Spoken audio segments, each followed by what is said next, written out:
গাইবান্ধা সদর উপজেলা ঘাগোয়া ইউনিয়নে কাঠিয়ারা সরকারি প্রাথমিক বিদ্যালয়ের ভারপ্রাপ্ত প্রধান শিক্ষক মোহাম্মদ মাহবুবুল আলম চৌধুরীর বিচার ও বিদ্যালয় থেকে অপসারণের দাবিতে মানববন্ধন করেন উত্তর ঘাগোয়ার এলাকাবাসী।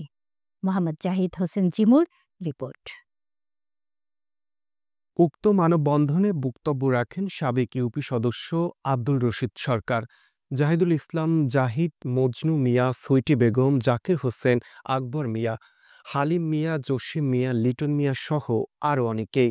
মানববন্ধনে বক্তারা বলেন, কাটিয়া সরকারি প্রাথমিক বিদ্যালয়ের ভারপ্রাপ্ত প্রধান শিক্ষক মাহবুব আলম চৌধুরী একজন দুর্নীতিবাজ, চাঁদাবাজ, দুশ্চরিত্রা।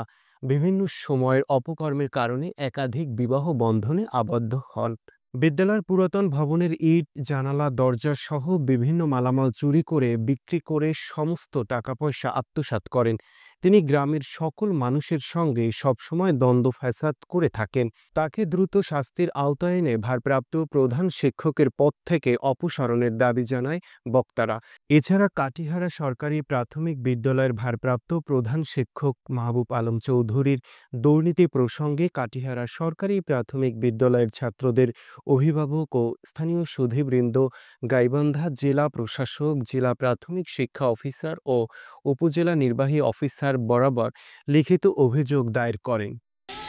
আচ্ছা, ওনার ওনার বাসা কোথায় বা উনি এখানেই বাড়ি ওনার কোন প্রতিষ্ঠানে চাকরি করে এর নামটা বলেন? কাটিয়ারা প্রতিষ্ঠানে চাকরি করে আমাদের ওদের জায়গায় প্রাথমিক বিদ্যালয়ে ভারপ্রাপ্ত প্রধান শিক্ষক। ভারপ্রাপ্ত প্রধান শিক্ষক। আচ্ছা, ওনার কি কি দুর্নীতি রয়েছে? ইতিপূর্বেও ছিল, এখনো আছে? আছে, দুর্নীতি আছে অনেক। সবার সঙ্গে করে উনি সবার সঙ্গে অপব্যবহার করে। মনে করি স্কুলে করে, তাছাড়া একাধিক তো বিয়ে করতেছে, অনেক অন্যায় সে করছে।